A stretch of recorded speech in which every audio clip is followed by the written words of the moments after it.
দেশৰ ৭৯ সংখ্যক স্বাধীনতা দিৱসলৈ মাজত মাত্ৰ কেইটামান দিন স্বাধীনতা দিৱসৰ উদযাপনৰ বাবে দেশজুৰি ব্যাপক তৎপৰতা সমান্তৰালকৈ খানাপাৰাতো চলিছে স্বাধীনতা দিৱসৰ পেৰেডৰ অনুশীলন পেৰেডত অংশগ্ৰহণ অসম আৰক্ষী অৰ্ধ সামৰিক বাহিনীৰ এনচিচি স্কাউট এণ্ড গাইডৰ লগতে স্কুলীয়া ছাত্ৰ ছাত্ৰীও অংশগ্ৰহণ কৰিছে যেহেতু ৭৯ সংখ্যক স্বাধীনতা দিৱসলৈ মাজত মাত্ৰ কেইটামান মুহূৰ্ত বাকী আছে আৰু তাৰ বাবে এনেদৰে এতিয়া ব্যাপক প্ৰস্তুতি চলা দেখিবলৈ পোৱা গৈছে স্বাধীনতা দিৱসৰ উদযাপনৰ বাবে দেশজুৰি ব্যাপক তৎপৰতা সমান্তৰালভাৱে গুৱাহাটীৰ খানাপাৰাতো চলিছে স্বাধীনতা দিৱসৰ পেৰেডৰ অনুশীলন আৰু পেৰেডত অংশগ্ৰহণ অসম আৰক্ষী অৰ্ধ সামৰিক বাহিনী এনচিচি স্কাউট এণ্ড গাইডৰ লগতে স্কুলীয়া ছাত্ৰ ছাত্ৰীও এই পেৰেডত এতিয়া অংশগ্ৰহণ কৰিছে আৰু এই সন্দৰ্ভত সতীৰ্থ সাংবাদিক কৌশিক গগৈ এক প্ৰতিবেদন আমি আগবঢ়োৱাৰ চেষ্টা কৰিছোঁ ৭৯ সংখ্যক স্বাধীনতা দিৱসলৈ মাজত মাত্ৰ কেইটামান দিন বাকী আৰু তাৰ প্ৰাক্ষণত খানাপাৰাস্থিত পশু চিকিৎসা মহাবিদ্যালয় খেলপথাৰত দেখিবলৈ পোৱা গৈছে পেৰেড অনুশীলন আৰু যিহেতু মোৰ সতীৰ্থ ঋতু শইকীয়া আছে আৰু ঋতু শইকীয়াই দেখাব এই খেলপথাৰখনৰ সামগ্ৰিক পৰিৱেশটো আচলতে ইয়াত ২২টাকৈ প্লাটুনে অংশগ্ৰহণ কৰিছে এই পেৰেডত আৰু খুব সুন্দৰকৈ প্ৰতিজন আৰক্ষী জোৱানে খুব সুন্দৰকৈ পেৰেড অনুশীলন কৰা দেখিবলৈ পোৱা গৈছে আৰু CRPF Assam battalion commando Assam আৰক্ষীৰ লগতে ২২টাকৈ আৰক্ষী জোৱানৰ যি দল সেই দলে এনেদৰে পেৰেড কৰা দেখিবলৈ পোৱা গৈছে এটা খুব সুন্দৰ পৰিৱেশ সষ্টম হৈ আছে আৰক্ষী প্ৰশাসনৰ লোকসকল আৰু খুব সুন্দৰকৈ প্ৰস্তুতি চলাই আছে কাৰণ ১৫ আগষ্ট আহি আছে আৰু মাজত মাত্ৰ কেইটামান দিন বাকী আৰু তাৰ প্ৰাক্ষণত এনেদৰে কিন্তু পেৰেড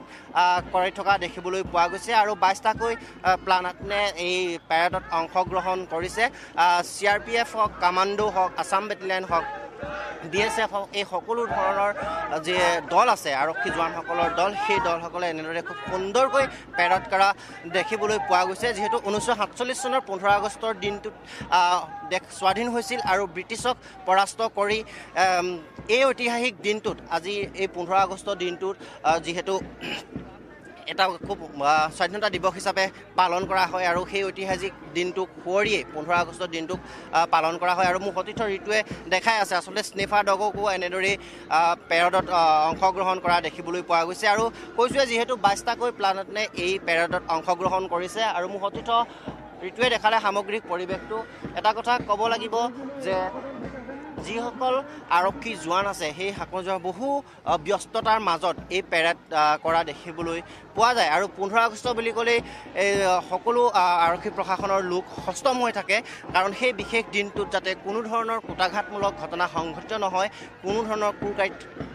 কুকৃতি কৰিব নোৱাৰে দুষ্ট চক্ৰই তাৰ বাবে সষ্টম হৈ থাকে কিন্তু সষ্টম হৈ থকাৰ সেই সময়কণ উলিয়াইও ব্যস্ততাৰ মাজতো এনেদৰেই কিন্তু পেৰেড কৰা দেখিবলৈ পোৱা গৈছে আৰু খানাপাৰা পশু চিকিৎসা মহাবিদ্যালয় খেলপথাৰত প্ৰত্যেক বছৰেই যিহেতু পালন কৰা হয় স্বাধীনতা দিৱস আৰু তাৰ প্ৰাক্ষণতো এনেদৰেই কিন্তু পশু চিকিৎসা মহাবিদ্যালয়ত ২২টাকৈ প্লাটুনে এই পেৰেড অংশগ্ৰহণ কৰা দেখিবলৈ পোৱা গৈছে খুব শাৰী পাতি খুব ডিচিপ্লিনভাৱে আচলতে এনেদৰে পেৰেড কৰা দেখিবলৈ পোৱা গৈছে মোৰ সতীৰ্থ ঋতুৱে দেখাব আচলতে এটা খুব সুন্দৰ পৰিৱেশ চাওক মোৰ সতীৰ্থ ঋতুৱে দেখুৱাইছে আচলতে যিসমূহ আৰক্ষী জোৱান আছে বা BSFৰ জোৱান আছে বা CRPFৰ জোৱান আছে প্ৰত্যেকজন জোৱান যিহেতু কৰ্মব্যস্ততাৰ মাজত ব্যস্ত হৈ থাকে আৰু তাৰ মাজতো অকণমান সময় উলিয়াই এনেদৰে পেৰেড কৰা দেখিবলৈ পোৱা গৈছে যিহেতু ১৯৪৭ চনৰ ১৫ আগষ্টৰ দিনটোত ভাৰত স্বাধীন হৈছিল আৰু ব্ৰিটিছক পৰাস্ত কৰি সেই ঐতিহাসিক দিনটোতেই সেই দিনটো সুঁৱৰিয়েই দেশে উদযাপন কৰে স্বাধীনতা দিৱস আৰু যিহেতু ১৫ আগষ্ট আহি আছে সমাগত ১৫ আগষ্ট মাজত মাত্ৰ কেইটামান দিন বাকী আৰু সেই বিশেষ দিনটোত অসমৰ মুখ্যমন্ত্ৰী ডক্টৰ হিমন্ত বিশ্ব শৰ্মাই খানাপাৰাস্থিত যিখন পশু চিকিৎসা মহাবিদ্যালয় খেলপথাৰ আছে তাতেই ভাৰতৰ যি গৌৰৱ ৩টাকৈ ৰং জাতীয় পতাকা সেই পতাকা উত্তোলন কৰিব আৰু উত্তোলন কৰাৰ পূৰ্বে যি পেৰেড সেই পেৰেড দেখিবলৈ পোৱা গৈছে